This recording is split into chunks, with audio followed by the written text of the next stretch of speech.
Pero el tío Teófilo no se había marchado ya. Luego se marchó, se marchó, vino y se volvió a marchar. Marchó de niño, vino, hizo la mili, estuvo un tiempo y luego ya cogió novia y se marchó. Y yo le dije, vete para allí, que aquí no se puede vivir. Se marchó, porque la mujer que le tuvo, pues que estaba tan melancólica, que el médico le dijo, pues usted lo mejor es que venga ese niño otra vez para aquí. Y moría aquella mujer de pena, pues se había marchado el niño. ¿Quién? La madre de José.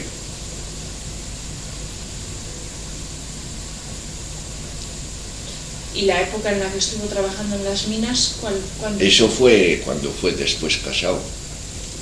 Para coger la nacionalidad en Bélgica, lo primero que hacen, y para darte permiso de estancia y trabajar, tenías que estar 1 año en la mina.